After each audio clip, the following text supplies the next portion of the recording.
Olá, meus queridos irmãos e meus amigos, que a paz de Cristo esteja com vocês. Sejam bem-vindos a mais um vídeo aqui do canal do pastor Ricardo de Oliveira, esse que vos fala.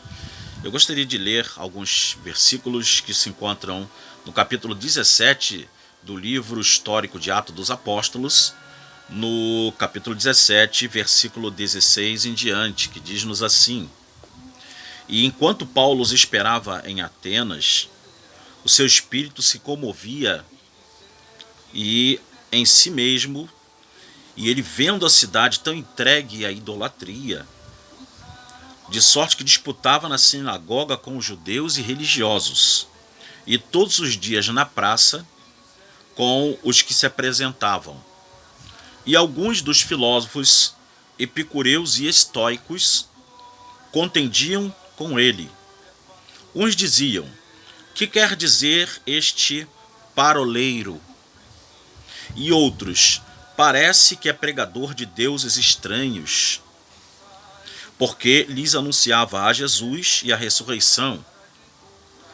E, verso 19 diz assim: e tomando-o, levaram ao Areópago, dizendo: poderemos nós saber que nova doutrina é essa de que falas? Muito bem, aqui nesse episódio do capítulo 17 do livro de Atos dos Apóstolos, é uma subsequência de fatos que tinham ocorrido com Paulo.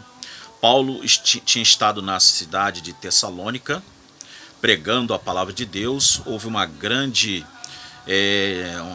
distúrbio, uma grande movimentação para impedi-lo na pregação do evangelho. E Paulo teve que sair de Tessalônica e ele foi parar na Bereia. Chegando na cidade de Bereia, Paulo pregou para os bereanos. Os bereanos então ouviram a palavra que Paulo lhes anunciava, e assim que Paulo lhes anunciava a palavra, eles iam também acompanhando Paulo naquilo que ele dizia, para ver se de fato eram as coisas que ele dizia segundo as Escrituras. A ponto da Bíblia dizer-nos em Atos que os bereanos eram mais nobres do que os de Tessalônica, porque de fato examinavam para ver se as coisas eram assim. E isso é um exemplo para todos nós. Todos nós precisamos fazer a mesma coisa, ter esse senso examinador para que não nos envolvamos com doutrinas erradas e com falsidades doutrinárias que estão sendo pregadas em muitas igrejas ditas evangélicas e que estão levando o povo ao engodo, ao engano e ao erro. E isso é fatal na vida espiritual de cada um de nós.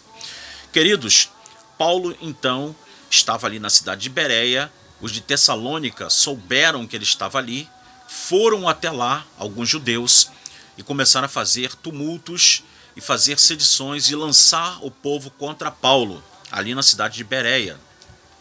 Então, os irmãos ali daquela cidade conduziram Paulo para fora da cidade, a fim de resguardá-lo, e até mesmo a sua integridade física estava em jogo, e acompanharam-no até Atenas. Atenas, para quem não sabe, era a capital da Grécia, e Atenas era a capital intelectual do mundo daquela época.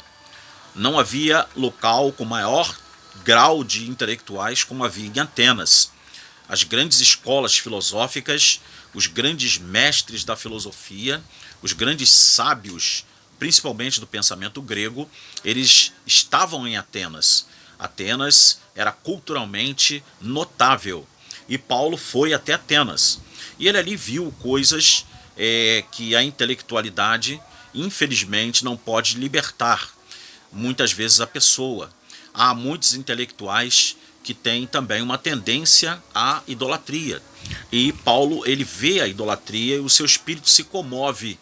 Ele se revolve no seu espírito em ver tamanha idolatria que havia naquele lugar, ali em Atenas.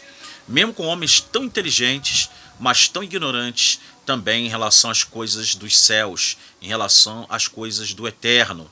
Eram homens inteligentes, com uma cultura muito avantajada, mas estavam amarrados, presos nas ilhargas da idolatria aos deuses que não eram deuses, mas eram falsos deuses que eivavam toda aquela cultura da Grécia ali.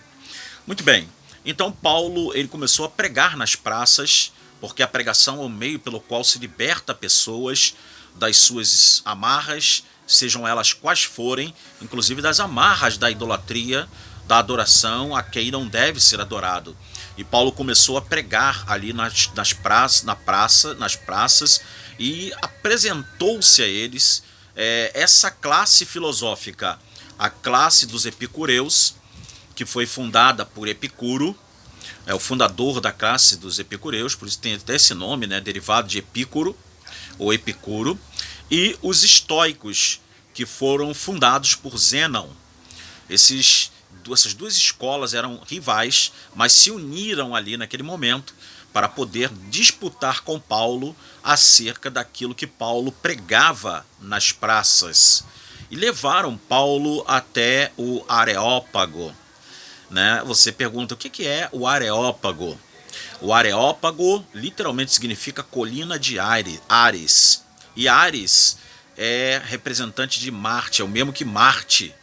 Ares é, segundo a doutrina mitológica, Ares e Marte é o mesmo deus, tá? Só que um é representado como grego e outro representado como latino, tá? Pelos romanos e pelos gregos, mas é o mesmo deus, é o deus da guerra. É o deus da guerra. Então o Areópago era, na verdade, um local aberto aonde se reuniam os sábios, aonde se reuniam até mesmo alguns homens de autoridade para debater questões importantes em relação à vida da cidade e questões filosóficas. Era um lugar aberto, era um centro de debate, como um centro cultural, por exemplo, para contemporaneizar, para você poder entender melhor. E esses homens, eles levaram Paulo até ali e disseram para Paulo, então, fazer uma exposição da palavra a eles. Paulo, então, começou a pregar-lhes a palavra de Deus. Paulo, então, começou a falar-lhes, eles até acharam bem atrativo o que Paulo estava dizendo, mas quando Paulo toca no assunto da ressurreição, eles então falam, opa, peraí, parou, não queremos mais ouvir você, quanto a isso vamos ouvir você em outra ocasião. Chamaram até Paulo de paroleiro, não é? Paroleiro era exatamente uma espécie de pássaro que comia coisas assim sem importância, se alimentava de coisas sem importância. Ou era também um sinônimo, né, figurativamente falando, de um falador, de uma pessoa que falava muito, mas não dizia nada. Então chamaram Paulo de tagarela. Algumas versões até trazem essa versão, em vez de paroleiro, falam que diz-nos esse tagarela, porque era exatamente símbolo de uma pessoa sem cultura, de uma pessoa que fala demais, mas não transmite verdade nenhuma. Vejam como Paulo sofreu para pregar o evangelho de Cristo. Muitas vezes nós também passamos pela mesma coisa, sofremos, passamos por humilhação, somos tidos como loucos, como lixo desse mundo, mas não ligue para isso. Continue falando das coisas de Deus, continue anunciando Jesus, continue falando que Ele é bom, que Ele salva, que Ele cura, que Ele liberta e que a sua segunda vinda é certa, ela está para acontecer a qualquer momento, a qualquer instante, a volta gloriosa de Cristo, os sinais assim nos indicam. Então, se você tinha alguma dúvida sobre o significado da palavra Areópago, está aí uma pequena elucidação a fim de que você possa entender o significado deste episódio aqui que ocorreu na vida do apóstolo Paulo, em que ele, nesse local chamado Areópago, que ficava a sudeste da Acrópole, né? Da Acrópole, aonde abrigava-se o Partenon. O Partenon era um templo dedicado a todos os deuses olímpicos, né? Os deuses do Olimpo, dos quais Zeus era o principal deus olimpiano, né? Então ali a Acrópole abrigava o Partenon, que ainda hoje está lá, as ruínas do Partenon. E as pessoas, quando vão visitar a Grécia, quando se faz viagens à Terra Santa, costuma-se incluir a Grécia, onde as pessoas vão inclusive a esse local, no Partenon, porque a sudeste do Partenon ficava exatamente o Areópago, esse local onde Paulo pregou a palavra de Deus aos filósofos epicureus e estoicos, ok? Que Deus possa abençoar mais uma vez sua vida. Se você está gostando dos vídeos que nós estamos produzindo aqui, se está te abençoando, passe para outras pessoas. Fale, olha, tem um canal aí, é novo, está com 3 semanas, mas está abençoando a minha vida. É um pastor, homem de Deus, está lá falando das coisas de Deus, ensinando com toda a paciência, com toda a longanimidade e com toda a paciência do mundo que nos falta para poder ensinar a palavra de Deus. Eu tenho o prazer realmente de ensinar a palavra de Deus. É uma grande honra para mim, uma missão sagradíssima para mim, falar de Deus, falar da sua palavra. Sempre foi minha vida falar da palavra de Deus, ensinar as coisas de Deus. Para mim é uma imensa satisfação. Então, passa aí para os teus contatos, contatos de WhatsApp, contatos de grupos, grupos familiares, grupos de estudo bíblico. Divulgue nossos vídeos, compartilhe os nossos vídeos, dê aí aquele toque, né? Naquele onde tem esse papo firme, toca ali, né? Porque mostra que você gostou do vídeo. E comente também, faça comentários. Olha, o vídeo foi uma bênção. Ou se tem alguma observação também construtiva, porque esse canal aqui não é um canal para debate, nem é também um canal para nos degladiarmos. É um canal de cultura bíblica, de reflexões bíblicas, de estudos bíblicos. Simples assim.